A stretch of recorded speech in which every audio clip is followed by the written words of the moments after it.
What's up? It's your girl Rebel, aka The Voice, and I'm back with another episode of the Reality Recap.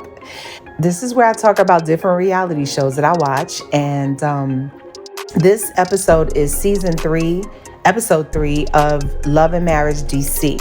So I'm just gonna pick it on up like where we left off, and this is it. Let's get into it. Love and Marriage DC, you know, the one with Ashley and Quick and Erana and Jamie, and now Joy and Clifton, and with the addition of the very messy, by the way, Winter, and they introduced a new girl named Sherelle or Sherella, not sure which one it is. And they also added this girl named Alicia, who is a friend of Ashley's. So so you know, here we go, season 3, episode 3 of Love and Marriage DC. Let's get into it. Who child, here we go. Here we go. So they picking off where they left off. Erana and Winter are in the restaurant, and they are talking about these whack ass receipts that Winter claims that she has on Erana and her family, talking about their disabled son, that they never took care of him, and he's some nonsense. They never took care of him, and you know, they fronting like he was always like away at school, and they didn't raise him, something like that, something to the effect of that, some disrespectful ish basically. So this is what she's reading. She's like, I got receipts, and you know, people are sending stuff to my DMs, you know, all of this stuff, messages and pictures and blah blah blah.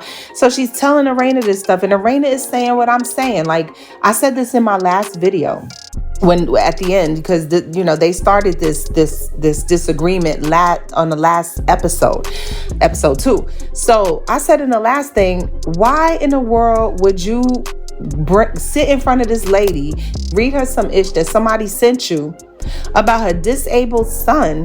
Like I don't care if they sent it to you. If like, I don't care if you got that in your DMs. The point is that it's disrespectful. Like, and what does it have to do with you? And if you, and she's sitting there saying, no, I know it's not true. No, I don't care. I don't care. This is Winter talking. I don't care. Erana, I was just letting you know. No, if you don't care, right? If you don't care and it's nothing to you, then what the F are you bringing this nonsense to this lady for? Yes, the dangling participle. Yes, I did that. Ebonics all day. But listen, why would you do that? Like, why would you sit in front of somebody and tell a rumor or a whatever about their disabled child? Who cares if he was at the home or not? Whose business of it is yours to bring that up? Like, why would you bring that nonsense to her? Especially if you saying you don't believe it yourself. You know, this is what I be saying about people. Like, people be fronting all day when they come to you and be like, such and such said that you know, and she said you did this, and you know, you did that. Listen, when they know it's nonsense, right? When people bring stuff like that back to you, it's because I feel they getting some kind of satisfaction out of what they heard, and they just trying to live through the moment of what they heard. You know what I'm saying? Because they want to have so they just want to see you have some smut on your name. I hate people like that. I don't hate nobody, but I don't like people like that. I don't like that. That ish is so effing whack to me. It's like, if you if you claim you heard some whack ish about me, don't even bring this shit to me. Don't bring the ish to me. Just shut it down. Or if you want to listen, fine. But if you know it's bull, then don't bring it. Don't even bring it to me. Like, son, like, who raised y'all? Who raised y'all? That's all I want to know. Who raised y'all? Like people just be with it.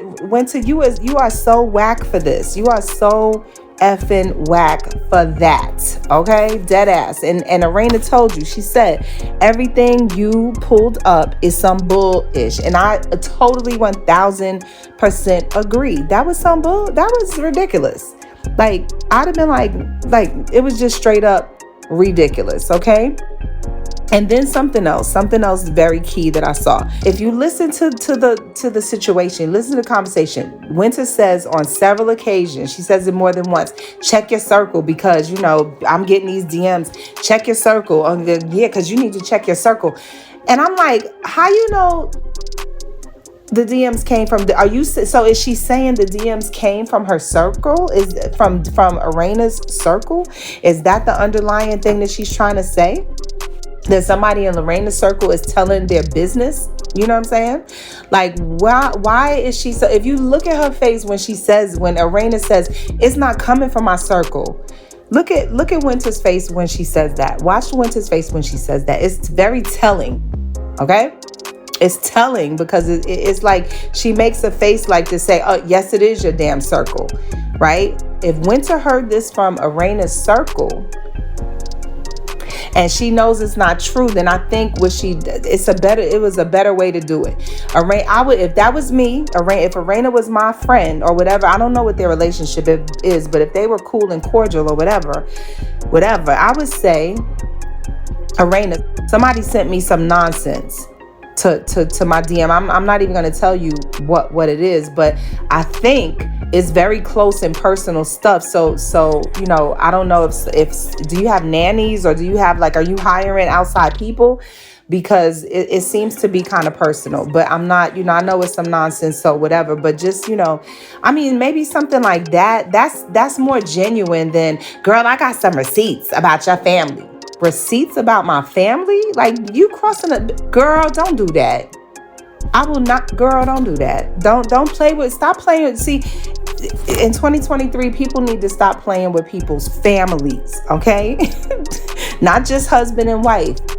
Stop playing with people's families, period. Get out people damn business, Leave people, let them work they stuff out at home amongst themselves. Stay out their damn business. And even if you hear it, stop reveling in it. Stop rejoicing in the fact that people just having issues and stuff.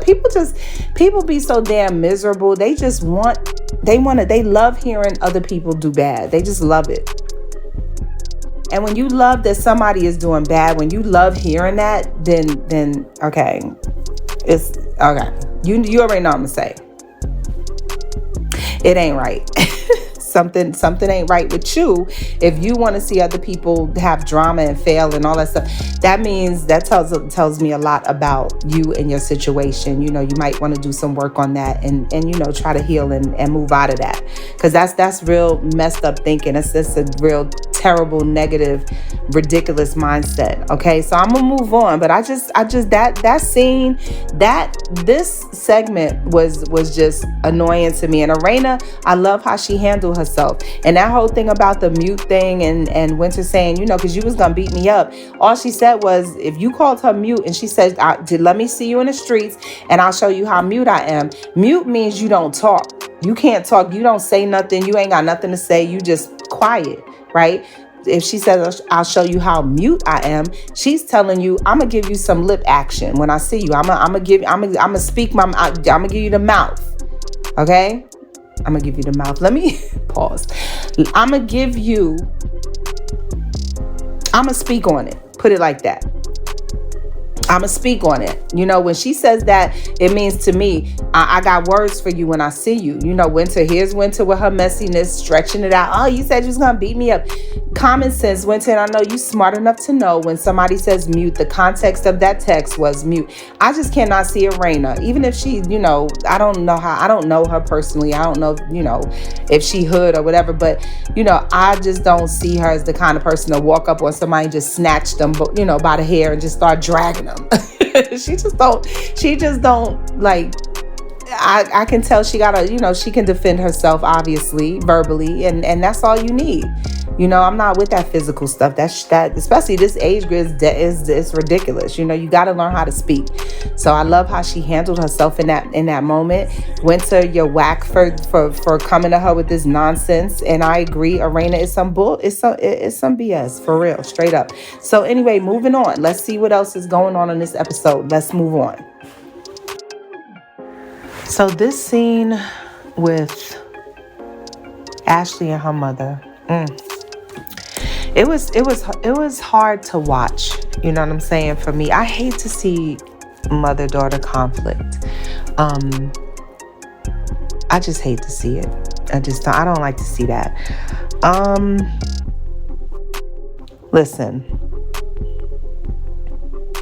it was the thing that was crazy watching that was how they both are on two opposite ends of every issue. Like Ashley's like, you weren't there for me. The mom is like, yes, I was. It's not in the middle. There's no like middle line. Like, yeah, I may not have been there all the time, but I was there sometimes. And Ashley's like, well, you weren't there sometimes, but you.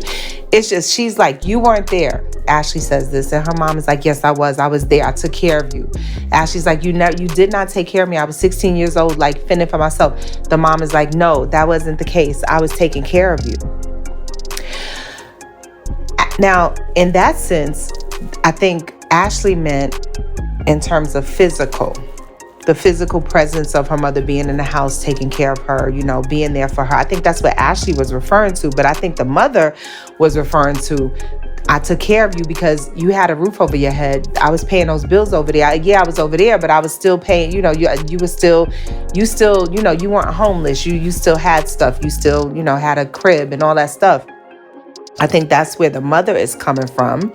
So, in that situation, they're both right?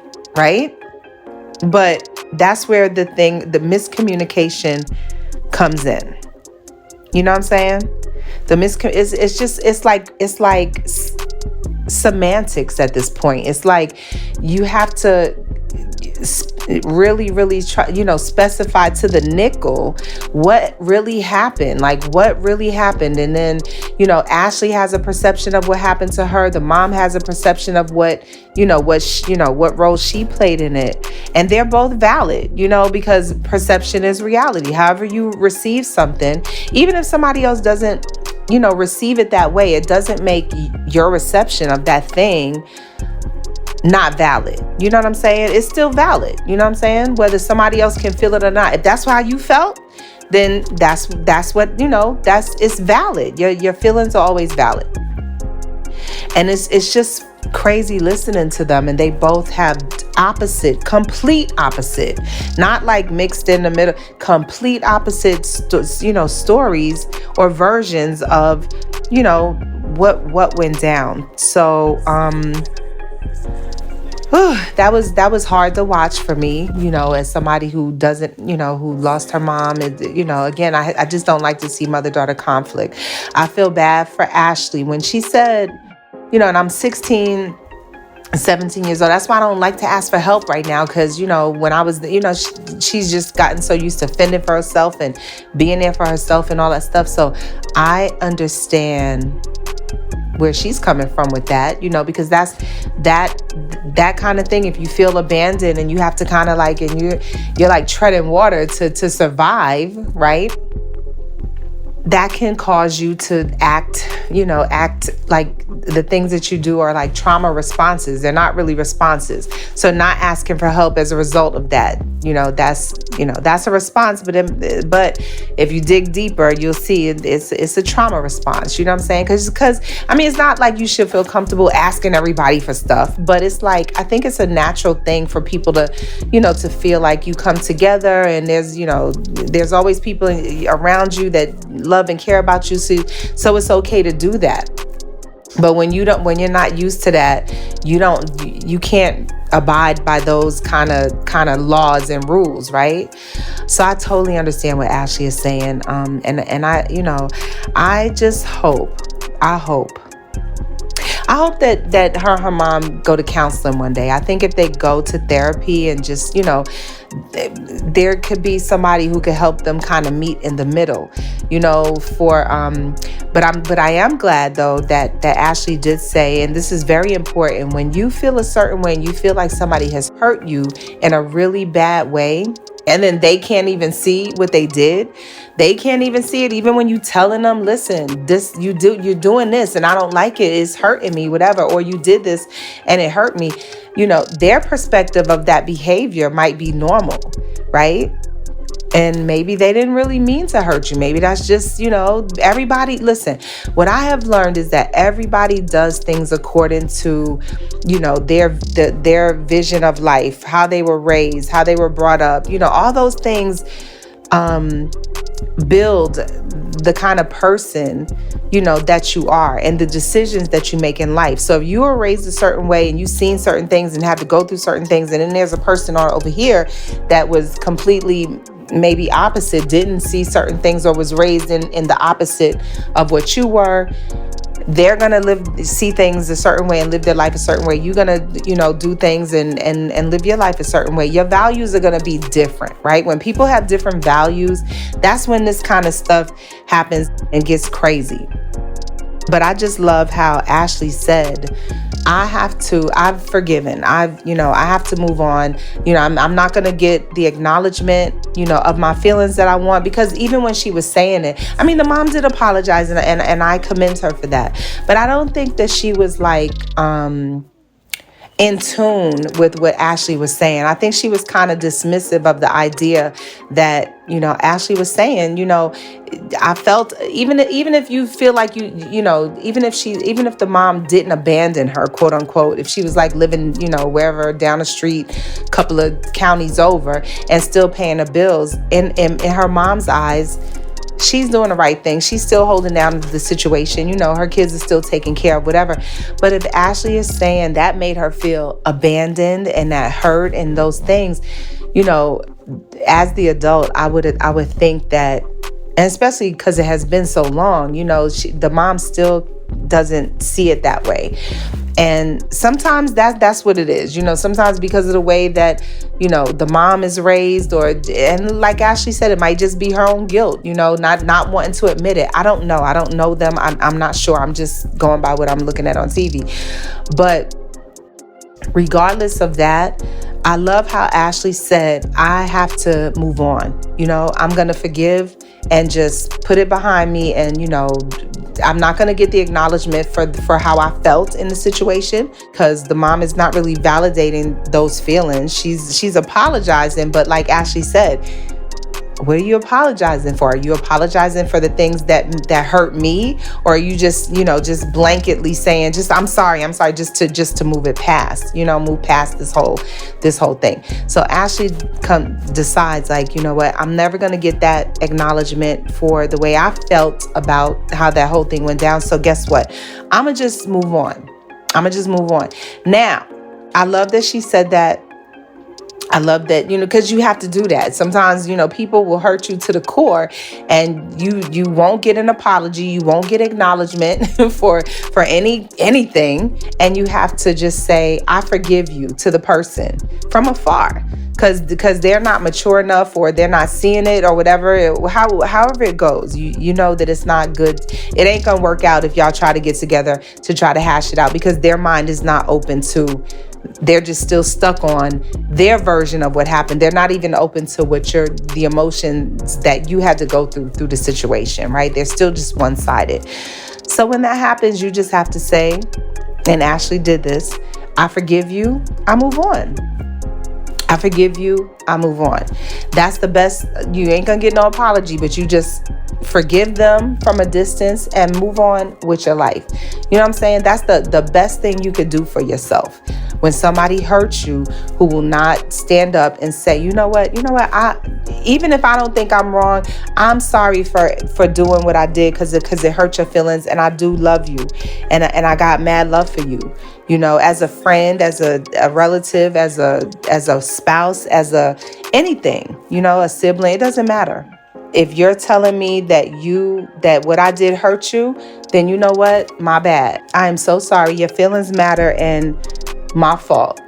I will never let it happen again. To me, that's how you handle, that's how I would handle anyway. I guess a situation, you know what I'm saying? And nobody's perfect, right? People make moves and do things that suit them. And that's just how life is, period. If you can come to that realization, your life will be so much easier. If you just say to yourself, I'm just not going to expect nothing from nobody. It would be nice if, but I'm just not going to have no expectations. I'm just going to expect people to make decisions based on the things that make them happy, right? If you come to that conclusion early in your life will be so much better, child. I'm telling you. This is from personal experience. I'm here now, but I wasn't here before. I used to expect things from people. If my feelings were hurt, I expected them. If they had, if they cared about me, to say, acknowledge this, all of that, child. It's just child. Move on. Just say you forgive them from a distance, and meditate on it, give it to God, and just, kind of go on with your life. It's hard and it still hurts after that. Doesn't mean that you just gonna walk away and you good. Yes, you will cry after. Yes, it's gonna hurt after. Yes, years and years later, it still might hurt. You know what I'm saying? But it's better than holding on to anger and bitterness about the situation, because you cannot control other people. You heard? You cannot control other people, and that's the bottom line. And that's what I got out of this. So, God bless Ashley and her mom. I hope they go to counseling one day, if they care to, and just get to the bottom, and just, hopefully they can have a real strong kumbaya moment where they can just hug it on out, apologize it on out, and just and just be happy. I would love to see that, because I don't like mother-daughter conflict. Whew, it bothers me as a person who, lost her mom. So, all right, moving on. What else we got? Moving on. All right, so next segment is Joy and Clifton. Let me tell y'all something. I love me some Joy and Clifton. It's something, when I see them, it's just something about watching them together, watching how they look at each other, how they talk to each other. Child, I just love me. First of all, I love black love, okay? I love me some real, legit, authentic black love, right? And when I say real legit, I'm talking about, where it's real. It's not like, I don't mean without issue. I mean, where it's real. It's not put on. It's not, the publicity relationships. You know what I'm saying? This is real. I mean, from what I'm seeing, I don't know them personally, but this is real black love right here. This is real black, mature love, and I love it. I'm here for it every minute. I'm here for it every single second of it. I just love me some Joy and damn Clifton. They make such a beautiful couple. Again, they came from Ready to Love, in case you just tuning in. This is season 2, episode 3 of Love and Marriage DC, right? They came from Ready to Love. And, they was the mom on there. You could tell there was like some real situations. She definitely loves that man. He definitely loves that woman, and I love them together. So they come together. They're at the beard shop, because they're at the herb shop, or some kind of herbal shop, and his business is he's creating beard oil, right? Beard oil for men, or not beard oil for women, but the oil, they're doing like a multi-purpose oil where the woman could also use it too. So it's I think that's so cute. It's kind of like the Old Spice commercial, and I think y'all are on to something with this, right? It's like the Chloe Lamar thing. It's like the Old Spice commercial where, the wife wants to borrow the man's stuff, right? It's kind of dope in that manner. Y'all should pitch it like that. Market it like that. Listen, couples would be all over it, because it's true. If your man is using something, if my man is using something, and it's just oil, and it's essential oil, and I like the way it smells. It's not cologne. It's not men's blah blah blah. It's just essential oils. You know what I'm saying? Essential oils are not for men or women. Like, oils have a purpose for everyone, right? So if I like something, if there's some oil that I see, that I smell, it smells legit for me, I'll use it. I don't really like fragranced stuff, but, I'll use it. I love how they're doing that. I think it's dope. But y'all should like really connect more on the union. I know it's his idea, but since y'all are a couple, y'all talking about getting married, this could be y'all, black love venture situation. Remember how Chloe and Lamar did that unisex fragrance? I think y'all should do that as with the oil. I think that would be dope. Couples would be feeling that. You know what I'm saying?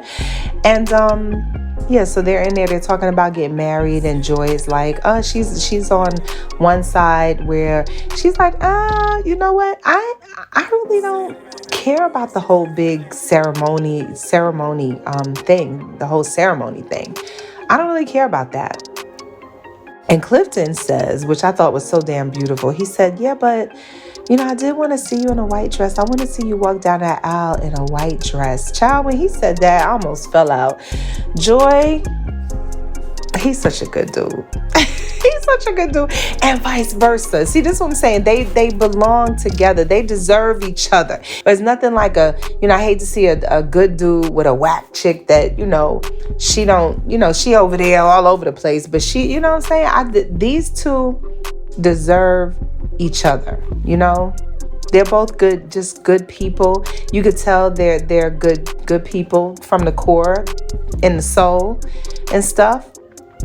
And I just love them. So she's like, I don't know about this wedding thing. And he's like, but I want a wedding. But, let's do whatever you want to do. And Joy's kind of like, I'm just, we met on TV. We dated on TV. I'm just kind of like, what can we do for us? So I tell you this, Joy, I get what you're saying. I would say have a small wedding for just y'all, you, your man, his kids, your family, your parents, your maybe your aunties and your closest cousins or what have you. If you have siblings, that's it. And his family the same. His mom and dad, if they're still here, his siblings, and just it'd be just y'all. Like at grandma's house, the people who are there for grandma's house on Thanksgiving and just them, just y'all. Just make it small. And if that's too much, go to the justice of the peace. You can still wear a white dress and come down the aisle. And can you though? Let me not say, I don't know. But just a small wedding in a church, with 10 people, the 10 closest people, 5 on his side, 5 on your side. Something really small where he can still see you walk down the aisle in a dress. Y'all both get to do what y'all want to do. You get a small wedding, but he gets to see the beautiful vision that he has. And yeah, so do something like that. You know what I'm saying? Do something like that. But I just love the fact that y'all are talking about being married and he ain't running away. You're not running away. Y'all both want it. And I love that. I love it. I love black love. Let's see, what the compromise is, or if she changes her mind and ends up having this big reality TV show wedding. I don't know, child. Because the check would be kind of good. I'm just saying. They might cut you a good check for that, Joy. That might change your mind, but I don't know. We'll see. We will see. We'll see how this progresses. So let's move on. Let's move on. Moving on. So now we are at home with Jamie and Erana and his mom, right? I think that's his mom because I heard her call her Mama T. So I'm thinking that's Jamie's mom, if I'm not mistaken. Correct me if I'm wrong, y'all. I won't be mad. But let me tell you what I loved about this whole segment, right? Having the mom in the house. The way she cooked the breakfast, right? And then they're upstairs, they're talking, and she's like, okay, come down, come get this food. And, they're still talking, and she's like, all right, come down now, and, made this food, come on down, but, breakfast is ready. Then they still, she downstairs, they still talking, and she's like, I said, come down, this food is ready, when y'all gonna come eat? I mean, those are my words, I'm throwing in my own stuff, but I laughed so hard and almost cried. I got a little sentimental behind that because that reminded me so much of my father. My dad used to do that same thing, right? He used to come in and first of all, he had 2 jobs. So he would come in early in the morning from his last job and he would make breakfast. And it would be so early. It'd be like 6 o'clock, 6:30 in the morning. And I mean, at 15, 16, 13, 14, 15, 13, 14, 15, 16, all that. You don't want to get up in no, in no damn 6:30 in the morning to eat. Like, I'll do it today because I'm a foodie. I'll get up any time of the damn day to eat. Like, wake me up for some good food. I'm there. I'm going to get my ass up. But, but back then, like, as a teenager, I didn't really care about food like that. So, he used to come in and cook these huge breakfasts. I'm talking about, like, it'd be like smothered chicken. Like, he would fry some chicken and then smothered some of the fried chicken in gravy and onions, and make a big pot of grits, some cheese grits with butter and, some bacon. I'm talking about he would get slab bacon is what he would call it. Slab bacon comes from the butcher, right? And so he would make that. He would make, eggs and, just toast, everything. And he would call us out. Come on now. Come on, get your breakfast now. Come on, get on up now. Come on now. Come on, eat now while this stuff is hot. So he would say that, and he would bust the door open like to your room, and just, if you didn't come within like a minute, he just come buzzing. Come on now, I said, come on now, this food ready now. Come on, get this food. My father. And so we would get up, half mad but half happy because we about to eat, but half mad because it's like, damn, it's 6:30 in the morning. Like, damn, on a Saturday. Like, this is ridiculous. But yeah, he used to do that and make these huge breakfasts, and it was the best thing. But I just got that flashback. I hadn't thought about that in a long time, but when I saw the mom do that, it was just so reminiscent. So I thought that was funny. I love just family stuff. I just love family stuff, right? So Erana and Jamie are talking about him being retired and having all this free time on his hands, and he kind of wants to be up under her. And I think that's cute, girl. I'm just saying, like, I understand her point, because it's like she's used to her space and having a certain amount of space, because, after all those years of him, working and being away and stuff. And then it's like, now he wants to be under you every minute, and it's weird. But so I get that, but I think it's nice that he wants to do stuff with her and not like retired and then out in the streets. You know what I'm saying? I just love, again, Black love. I love love. I love, I just like, I love family and love. I just love it. Moving on, and coming up, Alicia, Ashley's friend Alicia gets into a car accident. So, I don't know how this thing gonna work itself out, but let's just see what happens. Coming up. Let's go. Let's get into it. So, Quick is throwing Ashley a surprise party. Quick, listen, let me tell you something, brother. It ain't no damn surprise. You know good and well Alicia told her. Okay, newsflash. Alicia told her. Because listen, best friends, that's what they do. That's what we do. Listen, my best friend would tell me. I would tell my best friend. Because usually women don't like to be surprised. Some women do. I mean, to certain levels. But some women don't. So when there's like and some women like to be surprised, but they still just want to, have a control factor in it. Like, what is it? Oh my God. Is it going to be right? And all of that stuff, right? So I don't know. I'm just guessing, but I believe that Alicia told her, yeah, she's throwing you a party. He's throwing you a party. Quick is throwing you a party. And plus it's TV, child. She knew. But it was funny. She showed up. She looked beautiful, and she said she wasn't surprised because ain't nobody called her to take her out, so she knew. She knew from that. But I just love how Quick.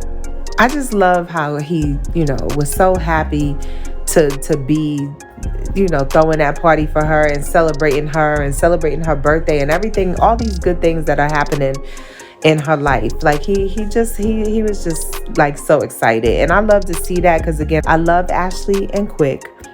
And I love, I love their situation. And I love to see, I loved how he, again, showed up for her, threw her the party, You know what I'm saying? And had a good time and made sure she, he was happy, all of it. I just love that whole situation. But now, um, they're going to the end of the segment, and then Alicia, we're told that Alicia is in a car accident. She got into an accident. Her car got totaled. God, do I want to say this? I don't want to say it. I'm going to leave it alone. The scene was weird. I don't want to say it. Nah, I'm going to say it. I got to say it. I'm going to just say this. Because I don't want this to be misinterpreted as disregard for the girl getting hurt. It just looked staged when I was watching it. And I know this is, they set up stories, and I understand the whole reality thing. I get that. But I don't like to see it. You know what I'm saying? I know it's there, but because I know it's there, but I just don't want to see it. I don't want to see it, and I felt like I saw it. So I don't know. I don't know, we gonna move on, and we gonna see that, we approaching like the final segment. So I don't know. Hopefully she's fine. I'm not sure of the details, but let's move on. Let's get on and see what went down. So now this is the final segment, right? So this is usually where all the situations start popping off, right?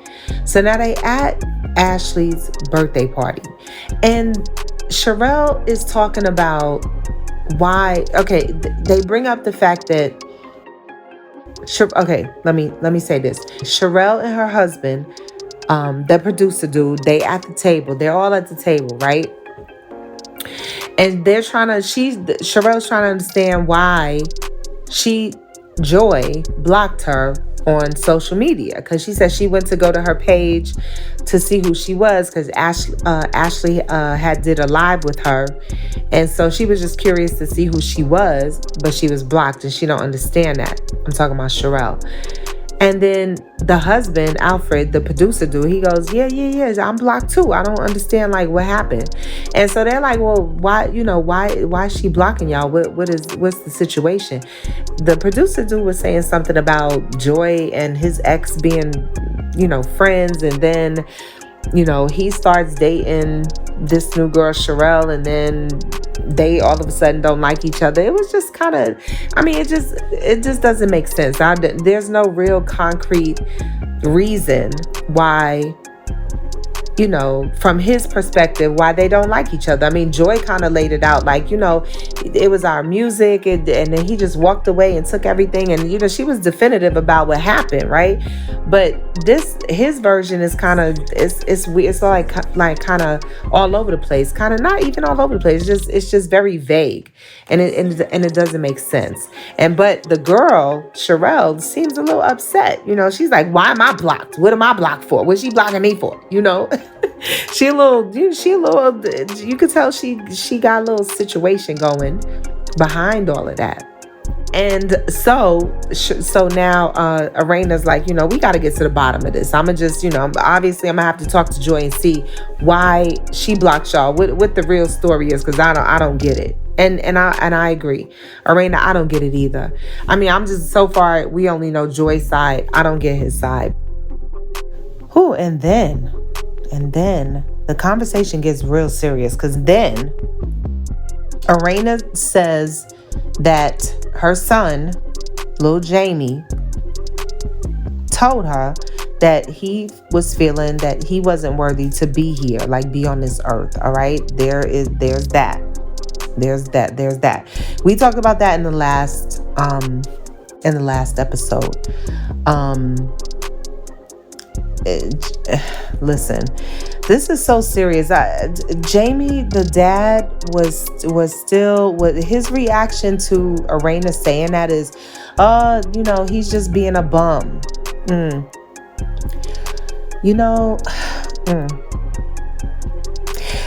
And Quick pointed it out. I don't even have to say it. Quick said, Jamie's comments were insensitive.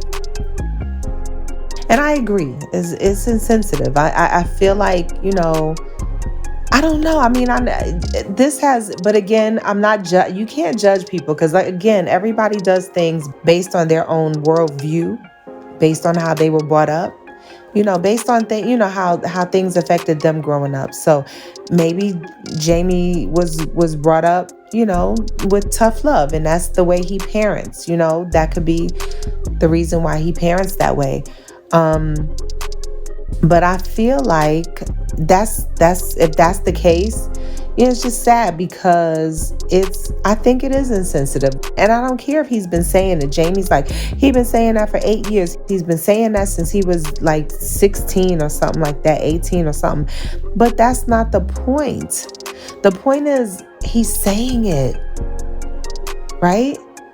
Like who just says, I want to hurt myself. Nobody says that. Like nobody plays with, even, listen, you don't play with stuff like that. So even if somebody says it and they haven't done it, it's just the idea that they said it. Because even in the worst, points in my life and the worst, when I get upset and things like that, I don't go to that. I don't say that. Most people don't say that. And so if somebody would bring their self to even say that, it's serious. It is serious, whether they carry it out or not. Just the idea that they would say it is very serious. And I just don't like that Jamie, the dad, is downplaying it. Because again, you don't want to call somebody's bluff on this. I don't care if they said it before. He's crying out for help. He needs help. He needs therapy. He needs love. He needs support. He needs a hug. You know what I'm saying? He needs understanding. He needs an ear. He needs understanding. He needs something. He needs that, and he needs it from his parents and especially I think from his dad, since they have the, seem to have the most conflict. I don't know. But I don't know. That's a serious situation, and I hope that Jamie turns his ear on and kind of just turns his whole his whole perception of this thing, just turns it all around. And I just hope that he can be there for his son, just somewhere, in this story. Ashley actually tried to talk to him and tell him, that she went through this with her mom and stuff, and she went through this, and she also attempted to take her life with pills and things like that. So, it's real. Like, she's telling him, like, listen, Jamie, this is a real thing. Whether you want to believe it or accept it or not, this is a real thing. When somebody is telling you they want to hurt themselves, believe it. Just believe it. So, please, sit him down, talk to him. Hopefully we'll see that later on, like in the episodes towards the, when they get into resolution phase. We'll see that, because that ain't it. Praying for that young king, seriously, for real. All right, so that's it. This was season 2, episode 3 of Love and Marriage GC. So definitely, go ahead and subscribe. Go ahead and like the video, or don't like it. That's your prerogative. I don't mind. I don't mind. Everybody has the right to their own opinion. It's all good. Like it, don't like it, whatever. Share the video, hit the subscribe button, and that way you don't miss any of the reality recaps that I do for all these different shows. Go ahead and hit the bell so that you can hit the notification bell so you can get all of these episodes, all of these recaps. And this is your girl Rebel, aka The Voice, with the reality recap. I'll be back. All right, I'll be back.